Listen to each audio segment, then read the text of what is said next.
Hey guys, what's up? It's Ripe again. In today's video, a mega entitled neighbor went off on an ambulance that I called during a medical emergency for supposedly blocking his property. And now let's dive right into the story. The titled story starts like this. Hello everybody, I hope you're having a great day and enjoy the story I'm about to tell you all. So I think many people can relate to having a neighbor that you just hate. The guy that lives next door to me is a complete nightmare and I hate when I accidentally end up running into him. I avoid him like the plague because all I fear from him are complaints. He talks about people parking too close to his property and he talks about them not having any respect for him. He basically enjoys complaining about everybody else in the neighborhood and will even insult you to your face. You might be wondering what he did that warrants a story being written about him, or you read the title of the story and just want to know the details behind it. Well, either way, I have a medical condition and sometimes that involves me needing to go to the ER and fast. If I don't get taken care of right away, depending on what is wrong with me, then it is bad news. Long story short, I have a shunt in my brain and know by now when it is having a problem and I need to go to the hospital. Delay of treatment for it could result in serious issues or even my death. I know the drill though, so once I start feeling a certain way that I cannot really describe in words that tells me my shunt is failing, I call for an ambulance. Here in South Africa at least, they are very fast at coming and I know that I'll be in good hands when they arrive. The EMTs come into my house and do the things they have to do in order to transport me. By the time we get out and to the ambulance though, there is a big problem. If you thought that it was my neighbor, then you would be correct. I mentioned earlier that he doesn't like people that park on his property. I put that in quotes because technically here, you don't own the street parking just because it is in front of your home. Anyway, he decided that the ambulance shouldn't have been parked there and took matters into his own hands. He literally went and got a hook and attached the ambulance to his truck. He basically used his own truck to start to tow the ambulance away from his property, and by the time anybody noticed, he was halfway down the block. They went chasing after him and I think I heard one guy on the radio calling for police backup. What he did was bluntly stealing an ambulance and delaying my treatment. They were having so much trouble with the neighbor and getting him to unhook their ambulance that a different one came to transport me. I don't remember too much because the delay was extremely dangerous and I was not able to focus on what was going on. The EMTs actually visited me after to fill me in on what happened with the neighbor, but I'll get back to that. They had to rush me into surgery and the doctors told me after that it was the closest call I ever had and another couple of minutes I could have been dead. The spinal fluid that was in my brain though for too long ended up giving me some adverse effects. If it is caught early enough, I usually don't have any issues. Since the neighbor caused such a huge delay though, I was having motor issues due to that part of the brain getting damaged. I was happy to be alive but also very angry at the neighbor for almost doing something that could kill me. I knew the government was already gonna get him in trouble because of what he did, but I wanted to personally get revenge as well. The EMTs visited me and told me that it took another 20 minutes to sort everything out, and police basically had to force him to release the hooks so they could drive away.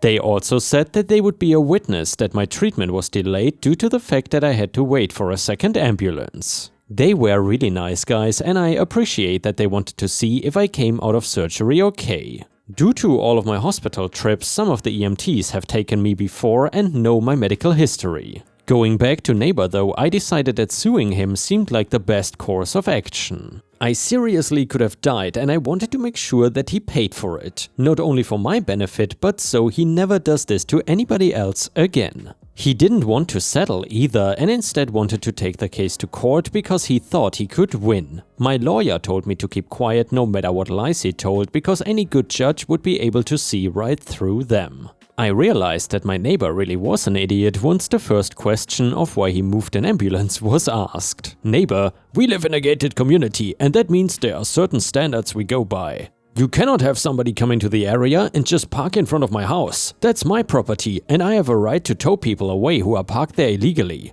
Judge, an ambulance is exempt from any and all parking laws when they are dealing with an emergency. Are you trying to say that they were there on leisure and not business? Neighbor, exactly. There was no medical emergency going on. I could even see OP sitting up and talking to them. If he was able to do that, then he would have been able to get to the hospital without needing them to come. An emergency is if he was unconscious or something. Obviously, the judge did not like that answer and told him that he didn't get to dictate what an emergency was. This case had nothing to do with him actually towing the ambulance, since that was a different legal matter. It was about him obstructing my care and causing me to sustain damage because of that. It ended up going to me to explain why I was suing him. Me, due to the delay of care neighbor caused, I had excess spinal fluid building up in my brain. The longer it is doing that, the more dangerous it is and more damage is being done. Because he obstructed it, I have motor skill function disability that I had to get intense physical therapy for. It was a strain on my mind and my body that I wouldn't have had if I was able to get to the hospital. Judge, I see here you also requested payment for missed work. Me, yes sir, I was not able to go to work because of the extended hospital stay and then my inability to type on the computer.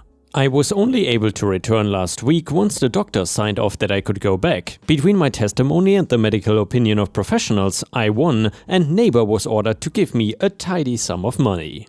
I did not get rich off of it or anything, because most of it was being used to pay for the things I had to pay out of pocket before the trial. I wasn't able to earn money from work, so most of that was just to make up for the 3 months of pay I missed. The neighbor was angry, and I had heard he also owed a ton of money to the government for the stunt he pulled. He did not need to do anything drastic like move away, but he doesn't talk to me anymore.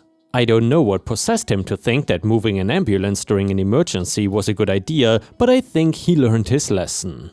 And yeah, Ripe Stars, I gotta say, the prize for the dumbest neighbor of all time probably has to go to this guy. How could anyone be this stupid? Honestly. But either way, let's continue to the next story. The next one is titled Parking Lot Tyranny, or How I Sicked Karen on Some Jerks. Posted by user Coming to a Middle on r/Ripe Stories. Petty revenge? Schadenfreude? Maybe. It has been a tough week. I got some bad news. I am tired. I'm hormonal, so I don't feel too good. I'm also cranky because I needed to go to a food pantry today. I go there most Saturdays. I'm a widow caring for a severely disabled child who needs around-the-clock care. We live in the safety nets, so thank you for those. When I got there, a young woman wearing black slacks and a black button-down with black leather gloves and an orange visibility vest was directing traffic officiously in the parking lot. She was even using real traffic cop hand signals, and now, some mornings this is sorely needed. Some mornings the line of cars waiting to park ends up blocking the street. A pantry volunteer, usually wearing shorts and a t-shirt, will help out and tell people where they can park and advise them to go drive around the block a few times and then come back so they are not blocking traffic. I have never seen anyone dressed like that or using real traffic cop hand gestures before, and I've gone to this pantry for years, and today was not one of those mornings. I was the only car currently moving in the lot and more than half the parking spots were open. Still, she marched up to stand right in front of my car and did traffic cop hand signals to direct me into the best spot in the parking lot right in front of the door. The quote-unquote uniform, the unnecessary direction. The angle of her shoulders, the imperial nature with which she pointed, demanding I take this spot standing in my way so I could not choose another. I could tell she is just one of those people who lets the smallest bit of authority go straight to her head, and oh how it irked me. I felt like a cat whose fur has been rubbed the wrong way and is sparking with static electricity. What if I don't want to park in the best spot? What if I'd rather take the farthest possible spot and let people who need the closer spots have them? Why don't I get to choose my own flippin' parking spot? Oh, what a witch. I recognized my unreasonable irritation as I dutifully parked where I was told to park. It's been a rough week. I was super cranky and I took a few deep breaths and tried to move on with my day. I got my food, for which I am very grateful, and came back out. A car just had been directed to park next to me. 3 people took their time getting out. A small group people exiting the pantry, myself included, stood on the sidewalk waiting for them to move so we could get past them and go to our own cars. The 3 of them were talking and laughing and ignoring us all completely. They stood there next to their car with the doors open and blocked us all while they finished their conversation before heading inside. Nobody said anything to them, we just stood there waiting. We all just wanted to go home without any drama in the food pantry parking lot, so we stood and judged them silently while we waited. Well, I did anyway. I assume everyone else did too. Finally though, they moved. I was able to get in my car, and as I did so, I saw that they had left a teacup-sized black and tan dog in the car with the front windows barely cracked and the back windows fully closed. The car was off. It was 85F, about 30 degrees, and they would be inside for at least half an hour. With 3 adults in the car, there was no reason one of them could not wait with the dog, and oh, I just knew who to tell. By the way, she assured me, "Don't worry, I'll take care of that," and marched off, and I reckon I made Miss Rent-A-Cop's day. And yeah, that is actually a really sad situation. Those people certainly should not be pet owners. Anyway, the next one is titled Male Karen in the Wild. Posted by user Kimmy Ramoni on r/ripe stories. I never thought it would happen to me. I saw a male Karen in the wild. I was sitting in the doctor's office waiting for hours. There were other people who had been waiting way longer than I had. We were all chatting, and there was one man named Saul who was hilarious and kept us entertained. There was a quiet little lady who was patiently waiting, just like the rest of us. Her husband, the Karen in this story, came in from time to cuss, complain about the wait time, insult the desk staff, and stomp around the waiting room like he is 5. Finally, he came in again for like the 4th time and sat next to me because it was the only seat open. He is still cussing and pitching a hissy fit again like he is 5. Then he said it all made sense. He is a 2nd generation Karen. He actually said this: "If my mother was here, all these people would be fired." I kid you not. You know, office staff, nurses, doctors, he thinks she should be able to pull that crap without someone calling the police. Finally, his wife said, "Go wait in the car," and he did. As soon as he left, we all busted out laughing. I missed my chance because I was trying not to laugh in his face. I should have asked him, "Is your mom's name Karen?" And yeah, ripe stars, I guess that is a way to tame both female and male Karens. You just gotta have a strong non-Karen counterpart. Anyway, the next one is titled Sabotage My Work? Sure, but only if you take credit. Posted by user Meyerwood91 on r/ripe stories. Disclosure: this story is from a friend who has given me permission to share, provided that I change names. So the setup is the following. My friend was working an entry-level job in local government and had gained enough experience to move from an entry position to a senior position, not management/supervisor, but very close. Unfortunately, they were not able to advance within their organization and chose to move to another city for a better position. The new city was not as big or as nice as their last home, but it had enough amenities and outdoor activities to keep them satisfied. The government was a little smaller and less sophisticated compared to where they used to work, which posed some challenges and opportunities. This story though is about one of the challenges. The cast, my friend, we will call her Susan, her manager Bob, and a problematic manager from a different department we will call Kevin, and so we begin. Susan had spent a few months learning how work was done in her new workplace and was pretty confident that she would excel in her new senior position. She had built a good relationship with Bob and noticed that she was given a little more freedom to manage her own projects compared to her last job.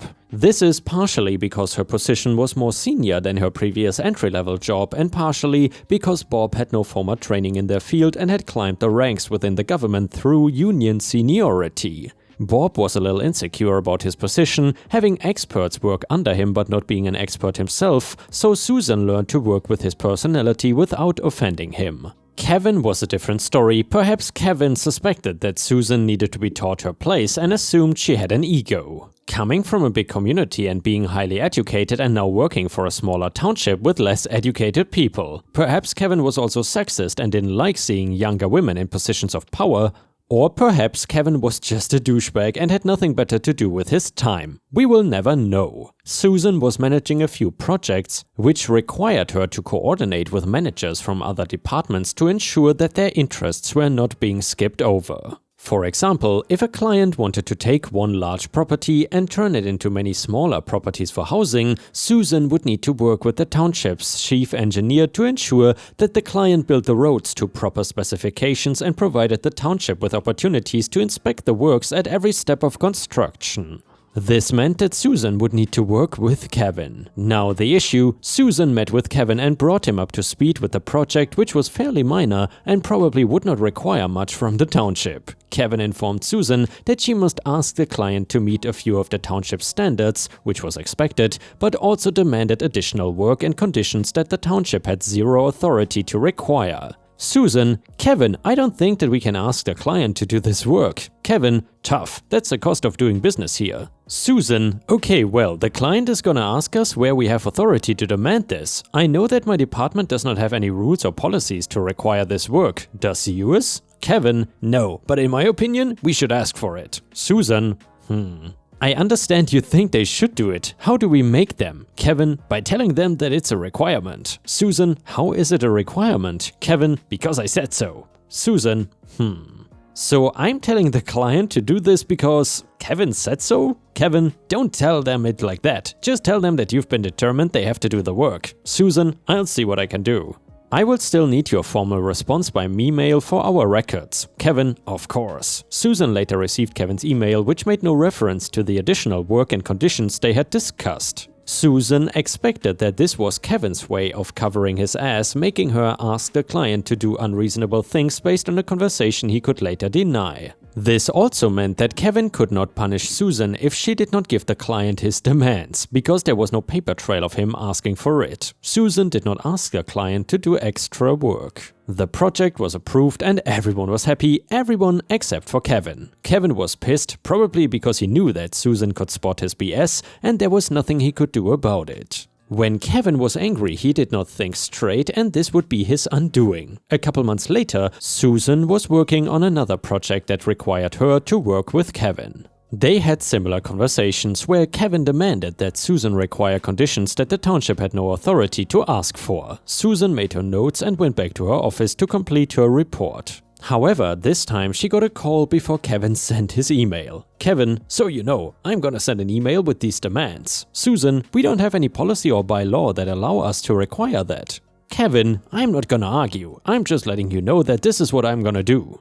And sure enough, Kevin put his list of demands in writing. Susan went to Bob to discuss the issue. Unfortunately, Bob, being insecure in his position, was not comfortable challenging Kevin. Bob, if Kevin is asking for it, tell the clients. Susan, if we tell the client, they will challenge us and there is no rule or policy that we can fall back on. Bob, Kevin asked for it, so we will see if we can make a rule or policy later. Susan, okay. Susan let the clients know, who in turn wrote to the politicians asking for some leniency in meeting the unreasonable demands. The politicians were not happy about the conflict with the client and asked Bob why the township staff were asking the clients to meet the list of demands. Bob got chewed out and threw Kevin under the bus. The town manager reviewed Bob's previous projects and found that many of them included unreasonable demands, some of which killed past projects. Kevin was later encouraged to retire. And yeah, Ripe Stars, I gotta say, I would probably go absolutely crazy if I had to work with an idiot like Kevin.